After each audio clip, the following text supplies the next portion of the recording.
Well, hello, everyone, and welcome to the Tenpenny Files. I'm your host, Dr. Sherri Tenpenny. Here on the Tenpenny Files, we dive into vital and often controversial discussions on topics that will challenge what you've been told and reveal what has been hidden. These compelling conversations will make you think, spark debate, and hopefully inspire you to action. Join me here each day at 3 p.m. Eastern Time to hear from authors and filmmakers who have something important to say, but often have been silenced. Because there are so many books, so many movies, so many great documentaries, and so little time, we hope that this show is meant to jumpstart your time and your interest. America Out Loud Talk Radio plays on the iHeartRadio network. You can also listen to the show anywhere anywhere in the world from the web browser on America Out Loud Media Player. Today's special guest is Dr. Joel Wallskog. Dr. Joel Wallskog is an orthopedic surgeon who specialized in joint replacements. Following a COVID-19 jab, he developed transverse myelitis, a spinal cord condition that ended his surgical career and left him with a lasting disability. But despite profound health challenges, he transformed adversity into advocacy. As the co-founder of React19, Joel now champions research, awareness, and support for individuals suffering from severe adverse vaccine reactions, primarily the COVID-19 jabs, giving voice to thousands, even millions now worldwide.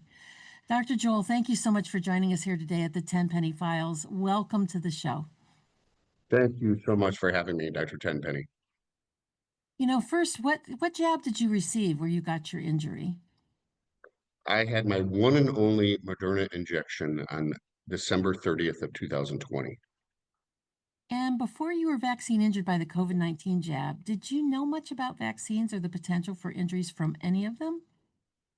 Very little, as most physicians, again, our education about vaccines, both their efficacy, their clinical trials, as well as their associated adverse events, are really a very, very minor part of our medical education.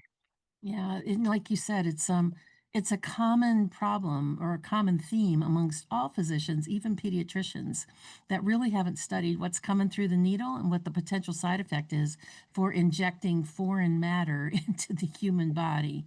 And so before that, and since you didn't really know much about it, did you recommend like annual flu shots and shingles vaccines and things like that to your patients? Because as a joint replacement specialist, your patient population would have been adults. Sure, primarily adults. So yes, I did recommend vaccinations in general. Again, I would consider myself as a traditionally trained allopathic physician, and the one thing I think I can remember, Dr. Tenpenny, is probably memorizing in medical school the vaccine schedule, but that's about it. But yes, I did routinely recommend vaccination. All my children, I have 4 children, they were all received all the recommended vaccines. I had received the recommended vaccines. Again, I was part of what I would say is the standard allopathic system who followed the recommendations of the CDC and the FDA and the NIH almost to the T. Again, it's those regulatory agencies, as you know, are large institutions. And for those of us in allopathic healthcare, we followed their recommendations very, very closely. Why do you think, this is a personal question, why do you think that physicians as a collective are so resistant to looking at the possibility that any of the vaccines, from the pediatric vaccines all the way through adult vaccines, why do you think that they are so resistant to consider that these products can cause harm? That's a great question.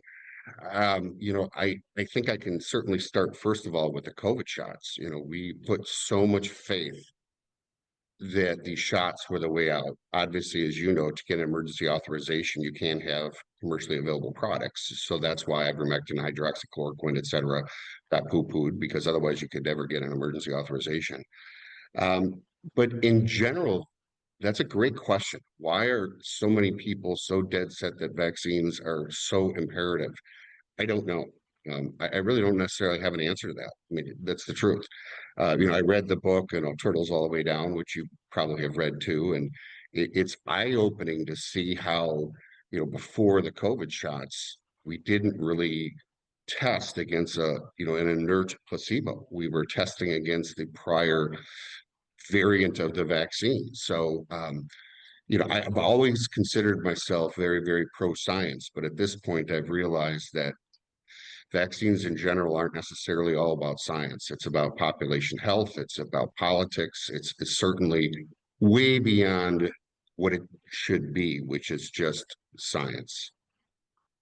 Yeah, and I've read a lot of other books that I think are really good. Aaron Series' book, Vaccines Amen, really goes into the lack of science that's there. And Brian Hooker's book called Vax Unvax is Let the Science Speak, has charts after charts after chart after chart of comparing the health of the vaccinated to the unvaccinated, which is just, it makes your stomach turn when you know how little has really gone into researching the safety, efficacy of vaccines, and yet all physicians are trained it's safe and effective and necessary and harmless, and that's absolutely not true. So now that you've been, had your vaccine, the COVID shot, and had a vaccine injury, describe for our audience what transverse myelitis is, and how that affected you, and what residual you have from that diagnosis.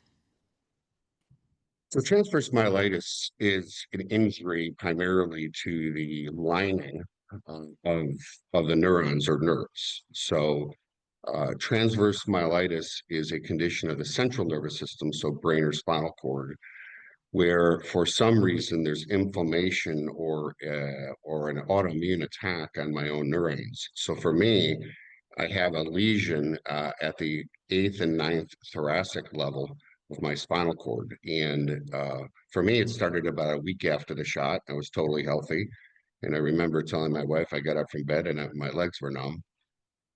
And that progressed into falls, and I actually was with a patient in an exam room and I fell, and then I realized something certainly more ominous was going on. And that all started a week or two after my shot. So people always ask, how can you prove it's not the shot or it was the shot and not something else? Well, first of all, number one, transverse myelitis is associated with other vaccines also. Plus, I was totally healthy until basically a week before. And we know within React19, about 70% of the adverse events that occur within the first 7 days. And as you probably know too, about 70% of the adverse events occur in women. So, so for me, it was numbness of my legs, weakness of my legs, frequent falls, electrical sensations. I took a couple of weeks off work. My neurologist wanted me to take 3 weeks off work, but I wanted to go back to work. But after trying to go back to work after just a 2 week break, it led me into basically bed rest for about 5 days. So for me, after that 2 week attempt to go back to work, I was never able to return to work. The problem with a lot of us too that are injured is our conditions have evolved. I mean, again, my condition of transverse myelitis is still a problem for me. I have 2 to 4 good hours on my legs a day, and after that, I kind of peter out and I start kind of tripping and falling. So I usually say I got 2 to 4 hours, 2 to 4 good hours on my legs per day. I still have poor balance and I fall, etc.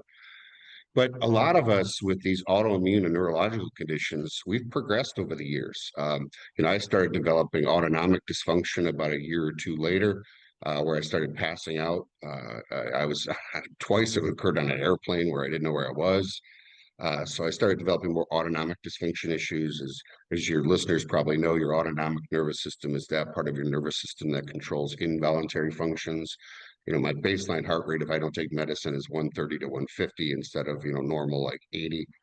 My blood pressure would go way high, way low. I'd pass out. And then the interesting thing I'll tell you, Dr. Tenpenny, is in the last year, now I'm developing more of an autoimmune phenomenon. So now I have these autoimmune attacks where I wish you could see my ankle right now. My ankle is the size of pretty much a grapefruit because of what I get is these sporadic autoimmune attacks.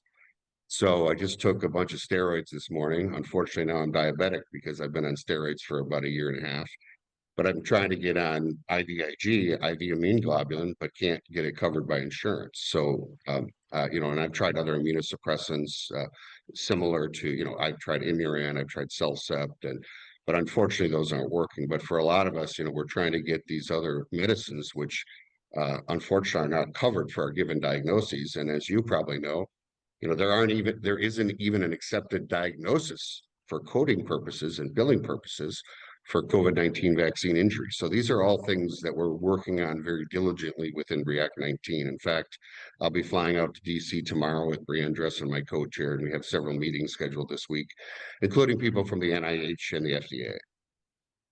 When you first realized that something wasn't right, you had this jab, and suddenly, like you said, you woke up and your feet were numb, your legs were numb, and then you couldn't stand. As a physician, what was going through your mind? Were you in denial? Were you thinking this can't be happening to me? Or what were some of the first thoughts you had as this injury was evolving? Oh, I can tell you for sure. I thought I had cancer. Wow. So I thought I had cancer, either my brain or spinal cord, for sure. I mean, when my legs wouldn't move and I fell in front of a patient, I knew something ominous was going on. So that's the first thing I'll tell you. And the second thing I'll tell you is I did not think about the shot. And that was not even on my mind for a couple of weeks. If you remember back in early 2021, the AstraZeneca trial in the UK got delayed twice for 3 cases of transverse myelitis. And that's the first time with little bell went off in my head of ding, ding, ding. Maybe that's something. So that's when I filed a VAERS report. So I filed a VAERS report, and because transverse myelitis had actually stopped a nation's clinical trial, 3 cases delayed it twice. I thought I'd get this immediate call within 8 hours from the CDC saying, "Hey, what's going on?" The truth of the matter is, a day passed, 2 days passed, a week passed, 2 weeks passed, 3 weeks passed. So then I called the CDC myself and demanded to talk to a physician, and I did. They called back within a day or two, told them the story. I remember them stating that transverse myelitis is a diagnosis of special interest, and we'd like to hear more. And I talked to her about it. Okay. And to this day, never heard back from them. And that's now 4 years ago. They told me to file a special report, in addition to a VAERS report with Moderna. Never heard from anyone from Moderna. So that really, so that sets the stage for how I felt in 2021, which is abandoned. Okay. And if you talk to most people that are vaccine injured, what they'll tell you is abandonment is one of the number one features of their experience. So I went back to my employer, my actual neurologist, and when I talked to him about the possible association, when I saw the AstraZeneca trial get delayed, and I quote him because this is what he said, quote, "Joel, I don't want to get involved." And it's not that he didn't say, "I don't believe you, this isn't vaccine related." We don't talk about it to this day. So he still fills out my paperwork. He still sees me. I see other providers now, but that's kind of how we all get treated. I can tell you similarly, Dr. Tenpenny, I went down to see when I started passing out randomly and not just standing, just sitting randomly. I went down to see this kind of premier cardiologist down in Chicago. My wife was with me. As soon as I mentioned the vaccine that I had had, a week before all my symptoms started, he rolled his eyes and he threw a sheet of paper down the computer and kind of walked over in the corner of the room. This is the kind of stuff we go through on a daily basis. And I'm experiencing this as a physician. Can you imagine what a non-physician, experiences? So gaslighting is real. And again, that's how I felt in 2021, where I would say that I was just kind of in denial to start with. Then I was, of course, there's the stages of grief, as you know, you get angry. But after a while, I was very empowered. And we say to this day, I mean, again, Brianne Dressen and I, who are kind of the co-chairman of React19, we will win. We will win and succeed. And how do we define success? We define success by getting these people competent medical care. And I don't even say good medical care, competent medical care. And the second thing they deserve is compensation reform. Okay. I totally understand public Well, health emergency. And we can sit here and debate whether or not COVID was a public health emergency, but for the time being, let's just assume it was a public health emergency. It enacts the PrEP Act, and a lot of your listeners probably know the PrEP Act is what gives everyone immunity in a public health emergency. And I understand that concept, So the idea of the PrEP Act is to allow manufacturers and the federal regulatory agencies to work outside the normal regulatory and manufacturing norms, right? Because there's something that's so bad, we have to go outside the norms. And I get that principle, but then there's supposed to be the safety net. So if you prevent me through the PrEP Act from suing someone, you're preventing, you're basically, how do you say it? You're preventing me from exercising my constitutional rights of jury trial and due process. And I get that. But then there has to be a safety net if you're going to take away those rights. And the safety net in our situation is the Countermeasures Injury Compensation Program. It's a CICP, right? Because it's not the VICP, which is the Vaccine Injury Compensation Program, because the shots weren't considered vaccines. They were considered public countermeasures. And in this situation, you probably know the United States government has only compensated about 40 or 42 people for their injuries. If you take away two outliers, the remaining 40 have shared an average award of $4,200. Even within React19, Dr. Tenpenny, we've given out over $1.4 million to Americans injured by the shots in the form of what's called a care fund, which is our medical grant program. So the compensation program is a dismal failure. And, Bree and I, and as well as several other team members on React, we've been out to DC over and over. Republicans, Democrats, libertarians, independents, they all say the system is broken and needs to be fixed. But it's about time that someone actually stood up and actually did something. Absolutely. And I want to reiterate for the listener that this is a board certified orthopedic surgeon with a large practice who's gotten dismissed and gaslighted by fellow colleagues. So that's really an important point of how physicians even treat each other. And so I agree with you totally, Joel, about the people that go in there that are not medically related. They don't have a medical background at all. They're not physicians, they're not nurses, they're not PAs, EMTs, they don't have any background, and how badly they get beat up by physicians for daring to say, I think this product that got injected into my body has adversely affected me. And for them to roll their eyes and walk out and disparage you and say that's tinfoil hat conspiracy theory nonsense, it's infuriating. I've been doing this for 25 years. I've been, sounding the alarm that vaccines have never been proven to be safe. They do not keep you from getting sick, meaning they're not effective. You can still have high antibody levels and still get the illness. They are not necessary because totally unvaccinated children are bright, inquisitive, smart, ahead of the curve, and they don't go to the doctor for asthma, allergies, eczema, etc. And they do cause harm. Every one of them cause some level of harm, even if it's not external, even if it's not overt. People don't know what it's doing to their autoimmune system or to their immune system, to their mitochondria, their little energy factories, to their reproductive capabilities, and all of those things. How did that gaslighting as a fellow colleague physician really emotionally affect you? We'll dig deeper into the PrEP Act and COVID-19 or React19 in after the break. But I really want to focus on you and what led you into this advocacy of how you felt by this gaslighting by friends and fellow colleagues.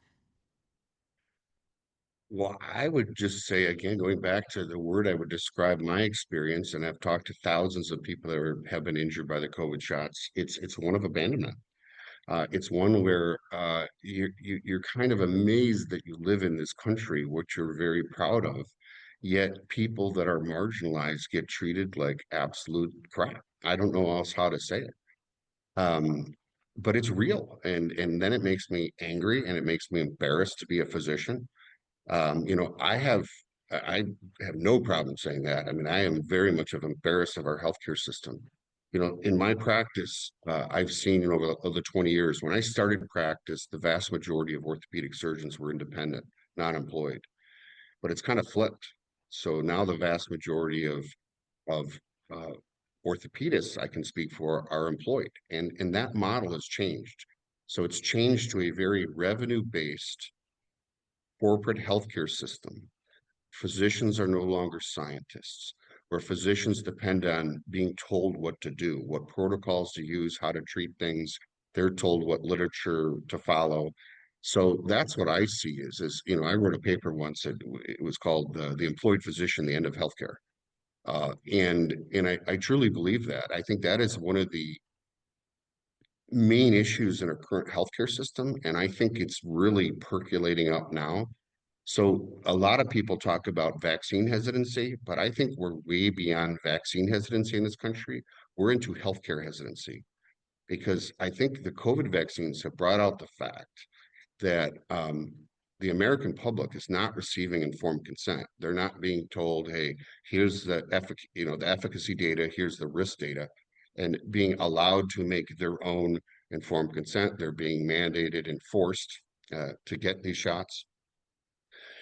And then I think that has disrupted the patient-physician relationship, that lack of trust. And now I actually argue that we're way beyond vaccine hesitancy. We're really true to healthcare hesitancy, which is, on average, do most people trust the healthcare system and their providers? I think it's turning to the majority saying no. And sadly, I 100% agree with you. I think that it's really true, and it's not just orthopedists that, say this for the audience.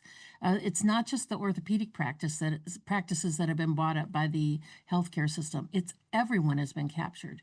They Sure. started this back in I would say the early, maybe the mid 1980s, and then rapidly progressed through the 1990s, and then for sure into the 2000s, when hospital systems in a community were going around and buying up physicians' practices.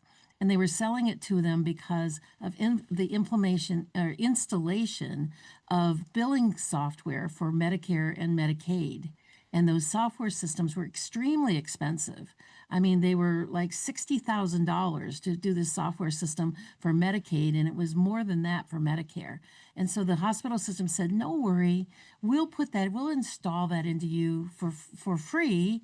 We will allow you to bill CMS and then the major health insurances like Aetna and Blue Cross Blue Shield, et cetera. We'll do this for you. And oh, by the way, we'll take all of those employee things off of your back. You won't have to worry about payroll. You won't have to worry about sick leave. You won't have to worry about following days off, days missed from work.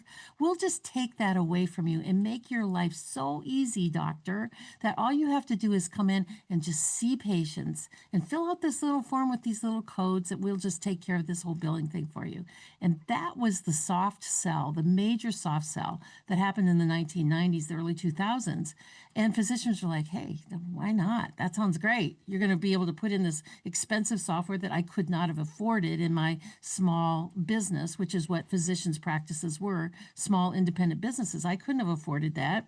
Okay, that's great.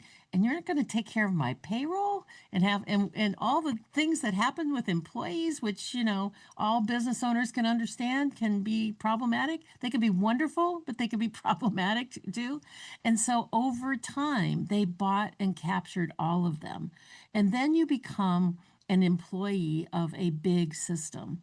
And I use this analogy a lot, Joel, when I'll say that if you were an employee for Dunkin' Donut, you worked at Dunkin' Donuts and you were the cashier. And people came into Dunkin' Donut and they got their coffee and their, dozen donuts, and they came up to you at the cash register to check out. And you said, "That's really not very good for you. It's got all loaded with sugar. It's bad for your cholesterol. It's bad for diabetes. And I don't think you should get 12. Maybe you should get two, but I don't think that's really good for you."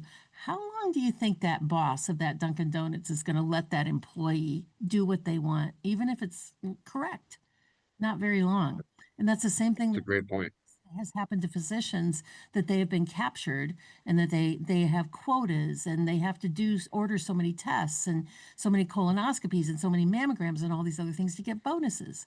And I don't think that the general public really understands the pervasiveness of physician capture.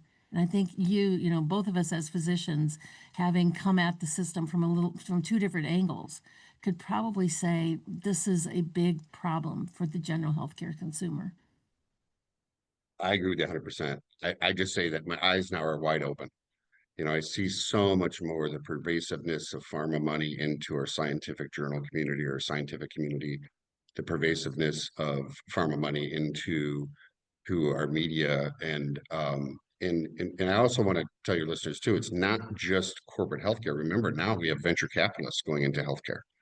And is that going to be better? Oh, they want profit, revenue and profit. And I get it. Again, healthcare is a business, and I totally get it.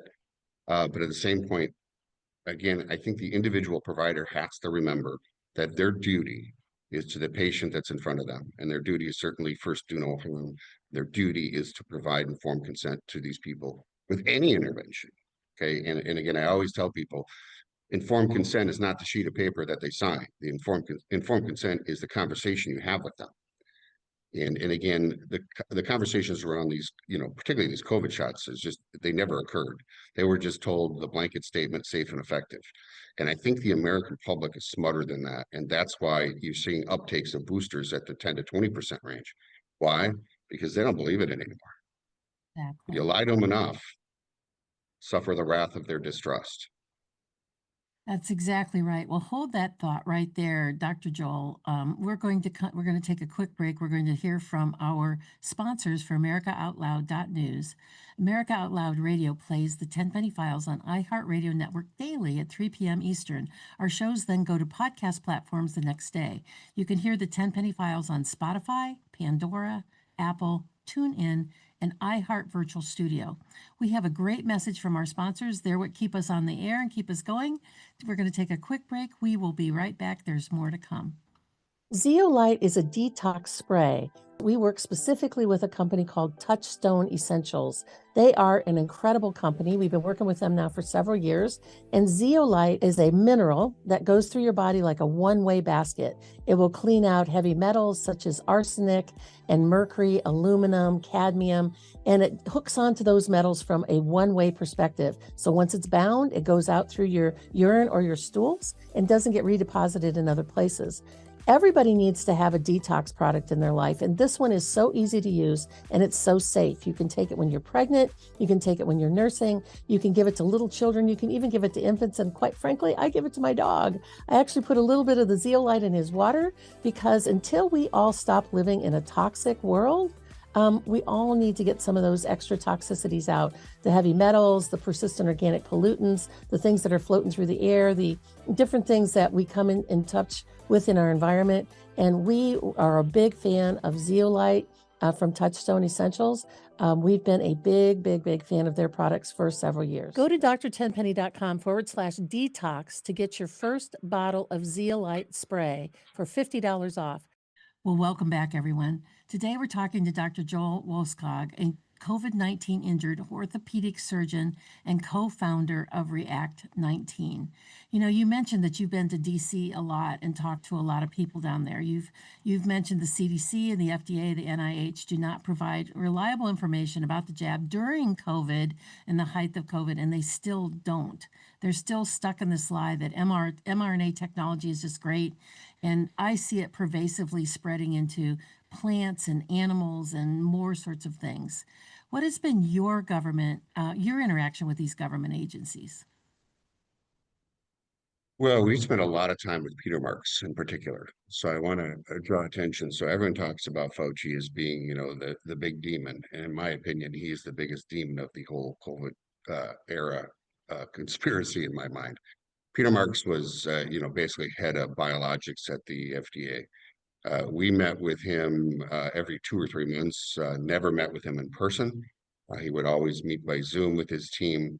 And I would encourage your listeners, there's a website called therealpetermarks.com where we put all of our videos. So he did not know, but we videotaped everything with him, all of our emails with him, us pleading and begging to communicate with the public about adverse events that were occurring, us pleading to recognize safety signals that he would not recognize that we clearly did acknowledge and basically show him.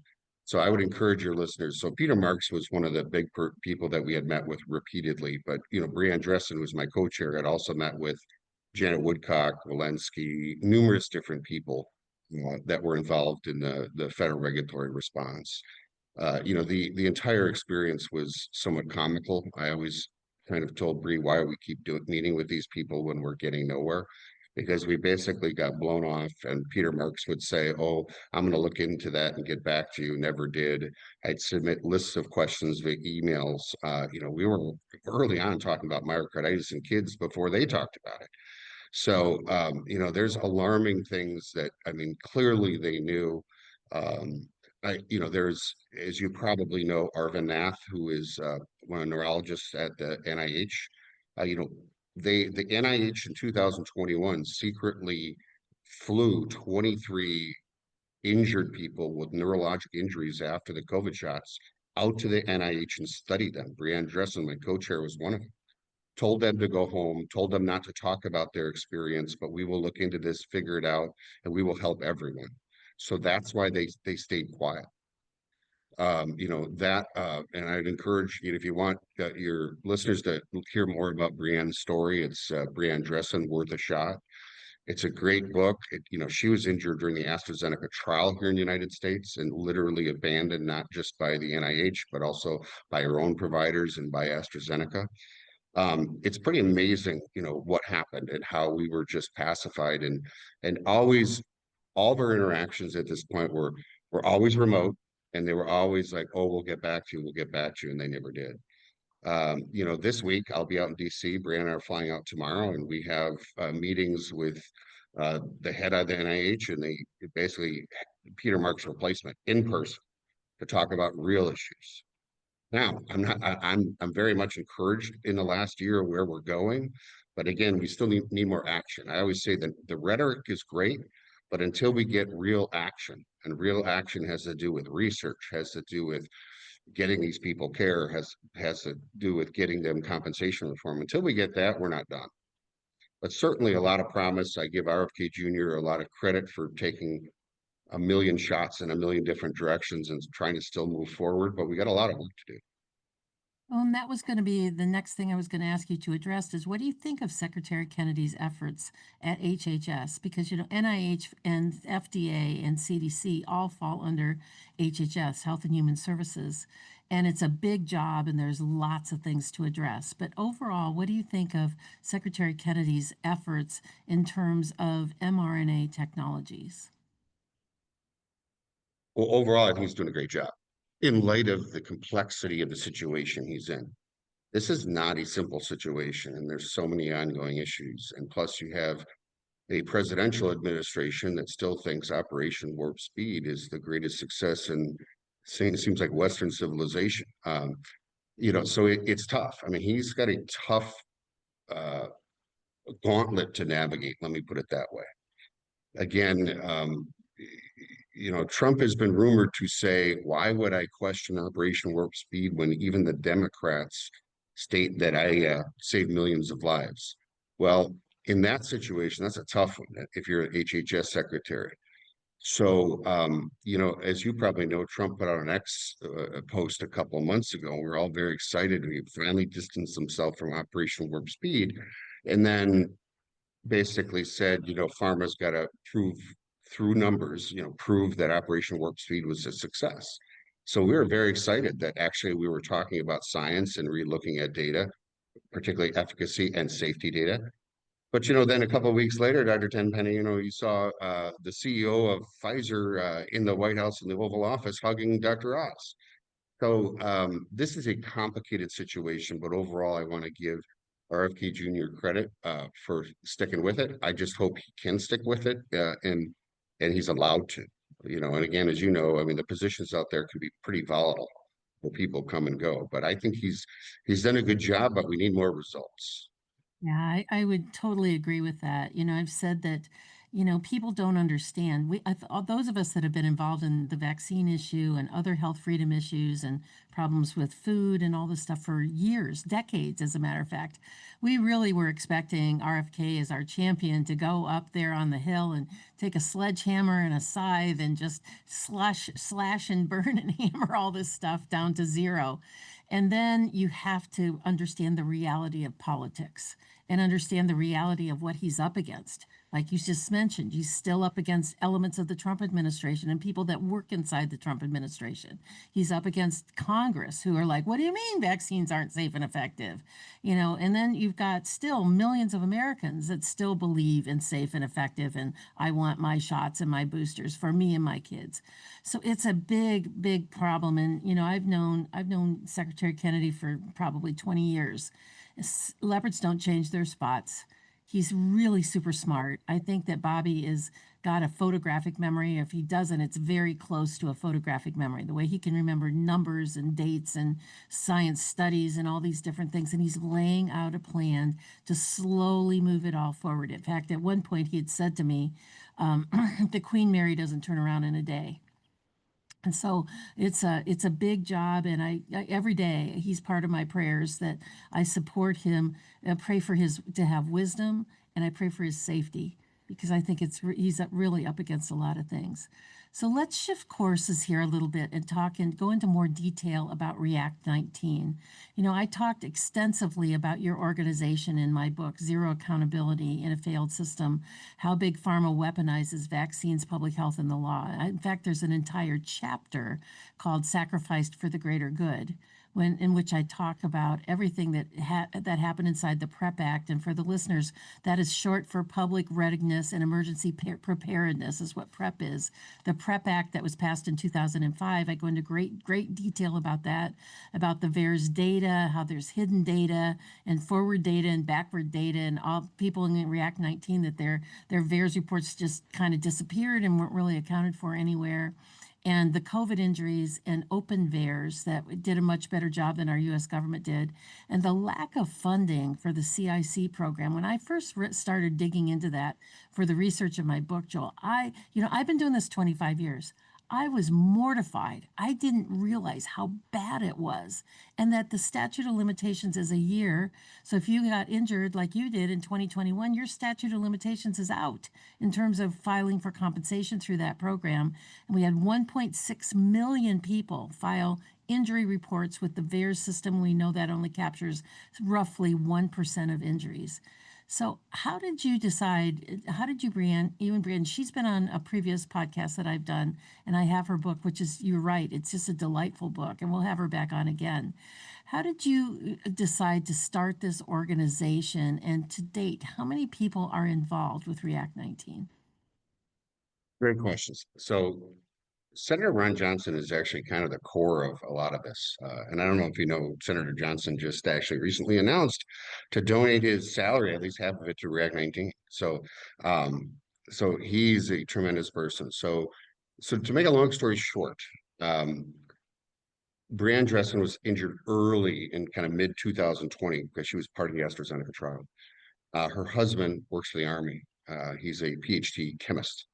He started looking around, got a hold of people at the NIH. To make a long story short, Ken Rutgers. Ken Rutgers is an ex-NFL Packer. He's a Green Bay Packer Hall of Famer. His wife was severely injured, Cheryl. So there was about a group of about 5 or 6 people just through social media. And then Ken Rutgers contacted Senator Johnson.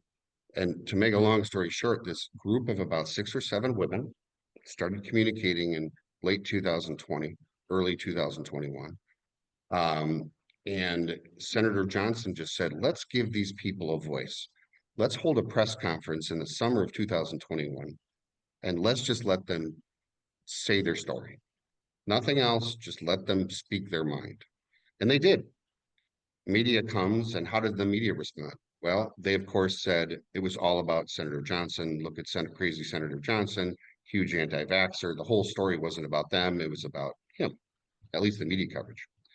So then moving forward, then the thought process was in November of 2021, let's hold another press conference in DC, but let's not only bring the people in to tell their stories, let's bring scientists, Peter Doshi, McCullough, and all these other people to kind of explain the science behind what's happening. It's kind of bring the heart and the head at the same time. And we did, and I got invited to that. And after there was about 10 of us that were injured. That presented in the November 2021 press conference in DC. And that's really when we sat down, we all kind of molded, we all had similar stories, we all felt abandoned, we all went through the same BS, being gaslit. We all went through, friends and family who don't want to talk to us anymore, all that stuff. But that's when we left there, we formed React19 at the end of November of 2021. We started with about 10 people, and we now represent almost 40,000 Americans injured by the shots. We have 20 international partners. We are the largest such advocacy organization in the world. This went from 10 people, just trying to figure this out to basically multifaceted kind of corporation. This isn't what any of us want to do. I mean, I always say I'd much rather retire and be done. But at this point, we're all very dedicated. We don't take any salaries. We have some part-time contractors, but otherwise we're an all volunteer organization. We are a science-based, grassroots, 501(c)(3) nonprofit organization that is committed to Americans injured by the COVID shots, but I would say committed to people worldwide um, that are injured, to give them hope and support. We have three arms of our mission. One is to help them financially, and then physically, then emotionally. The biggest two strategic goals we're working on this year and next year are, as I referred to before, getting them at least competent care, if not good medical care, and then also working very, very hard on compensation reform. Wow. I had no idea that your organization had grown to represent that Oh, many. we have hundreds of volunteers, and yeah, I mean, it went from just a ragtag group of people talking on a Zoom meeting once, and now we have verticals of who's responsible for what, and it's become a startup, large corporation. Um, you know, it's been a pleasure to do, but again, what I would say is put me out of a job. So if everyone was doing their job, Brand and I would be sitting at home enjoying our family, and our job wouldn't exist if everyone was doing their job in our healthcare organizations and in our federal regulatory agencies and in the politicians' offices. And I challenge, this isn't just a Republican issue or a Democrat issue. I mean, again, you talk about who are some of the biggest roadblocks in the Senate, for example. Well, it's actually Republicans. You look at Bill Cassidy, Collins, and Murkowski. There's three Republicans that are in the Health Committee, which is very important: health, education, labor, and pension, that are huge roadblocks to any reform. I mean, Bill Cassidy himself is probably one of the biggest roadblocks that we have in the Senate of trying to get any compensation reform, and he's a Republican. So, and I always say our organization is not political. I openly admit I'm a lifelong, pretty much Republican, but Brian Dressen is a lifelong registered Democrat. But in what we do, it completely doesn't matter. Our job is to provide humanitarian support for these people that should be provided by all of our other systems, which is not. I want to ask you about your documentary, but I just want to say this just briefly. I wrote a Substack recently, probably within the last, I don't know, in the last couple of months, anyways, about getting people behind. There's two bills up on the Hill right now. I don't know if they're ever going to get out of committee. One was to repeal the 1986 Injury Compensation Act, and the other is to repeal the PrEP Act because they can't be reformed. There's no reforming what they have done in terms of protection from liability. I mean, the pharmaceutical industry is the only manufacturer in the world of any product anywhere that if they put forth any other product that comes forth and it's a defective product and it harms people, they have liability for that. And they work overtime to lower their liability and make things safer because they don't want to get sued. I mean, we've all heard for decades about, car recalls because a light goes off wrong. And here we have all of these injuries of children and adults and all the millions, literally millions of people around the world that have been injured by the COVID jab. And it's like, too bad you took one for the team. And then you get gaslighted. So talk a little bit about the documentary you did because it's a brilliant documentary and it's put together so well. It's called Inside mRNA Vaccine Trials. It's free. It's available on the internet, on YouTube. Can be subtitled into 18 different languages. So take a few minutes and go into that documentary and another one that I think you have coming online. Yeah, so I want to go over, there's actually three documentaries that we had come out this year. So the first one is called Follow the Silence, followthesilence.com. That was produced by Mickey Willis, and that was also directed by Matt Guthrie. And all of these documentaries are available for free online. That's followthesilence.com, and that's really the genesis of our organization. It's really Bree's story, and then how we've really developed and how React19 has evolved. Then we got involved in the last several years with a producer in Estonia by name of uh, Eric Tangso, or Erki Tangso. I'm probably pronouncing it incorrectly, but there's two. There's one which is inside mRNAvaccines.com and then inside vaccine trials. Um, I will tell you, those two are great. They're different though. Follow the Silence is a little bit more about our story and the genesis of React 19. Eric's two documentaries, which I think are awesome. Um, the vaccine trials really goes into the science, or sometimes the lack of good science, with regards to how these were approved and brought to market. And then inside the mRNA vaccines goes a little bit more into the vaccines themselves and the science behind the actual vaccines, and intermixed with stories. So Eric's are great. I'd encourage everyone. Again, these are free. You know, these are people that put in hundreds and hundreds of thousands of dollars to try to educate the public. Why do we do this stuff? Well, I always say that we're trying to go towards addressing what I call as the moldable middle. Okay. In my simple mind, there's three populations out there in the community. One, there's us who kind of knows really reality of what happened in the last 5 years. There's the opposite of us that are just the true, they call themselves, science, but they're actually anti-science. You can show them something that's black, they say it's white, it's black, even though they have science to show that the COVID shots are not efficacious or the safety should be questioned. They'll of course ignore and double down. But really what we're trying to do is get out to that moldable middle, which isn't just probably a third of the population. It's probably 60 to 70% of the population, in my opinion, that just doesn't know what happened in the last 5 years. Why? Because they've been prevented from knowing the data and knowing the truth. So really, these documentaries, I think, will be a good step if any of your listeners or viewers can watch these, because it just lays it out there for you, and it's all referenced. So I say I'm not a conspiracy theorist, okay, but sometimes conspiracy, when everything that sounds, everything that is sounds like conspiracy comes true, that it's no longer conspiracy. But again, what we're The transformation from conspiracy theory to conspiracy fact, you know? okay, there you go. That's a good one. So, but again, we're very much science based, and everything we say in these documentaries, it's referenced. And some of these, again, like that's why we videotaped and audio taped all of our interactions with Peter Marks, so he couldn't deny it. Um, so I'd encourage all your listeners, spend some time. There's a lot of these three different in these documentaries, but I think it's worth the time. I think it's worth the time to digest it, and to really just try to, what I say is, start to open your eyes and uncover your ears, because you've been prevented from hearing and seeing the truth. Absolutely. And in the final few minutes that we have together here this morning, Joel, this has just been a wonderful, eye opening information. What would you like to see the government change or do to improve monitoring, reporting, and compensation for injured parties? Uh, well, VAERS is completely and utterly broken. Okay. So VAERS is, the Vaccine Adverse Event Reporting System. And I want to start by saying, okay, this isn't just COVID vaccines.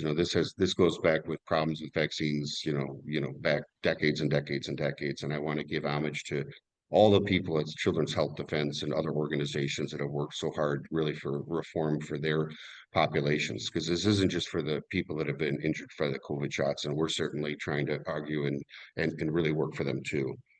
So when it comes to VAERS, I can be pretty straightforward. Number one, it should be required to report, and that need for requiring to report a vaccine adverse event has to be publicly known. That need to report needs to be communicated, and there needs to be a penalty if they don't actually report. That's my big thing is mandatory reporting and a penalty, because obviously, as you know, physicians want to do extra work. But if you give them a little stick and you tell them, if you don't do this, I'm going to fine you or put something on your license, you're going to report it. So reporting needs to be mandatory, but also it needs to have a implication if they don't report. Um, when it comes to compensation, let's go back to the VICP a little bit. The VICP hasn't been updated for inflation since 1986. So all of these people that are getting injured, I mean, again, inflation times how many years? That's ridiculous. So I want to, obviously recognize that while I talk a lot about the CICP, the VICP, which is where all the other injuries from approved childhood vaccines go, it needs huge updating. If nothing else, just updating for inflation and the numbers. But when it comes to the CICP is horribly broken. There's two different paths we can go, and we need direction from Bobby Kennedy. React19 ourselves, okay, we have drafted legislation for CICP reform.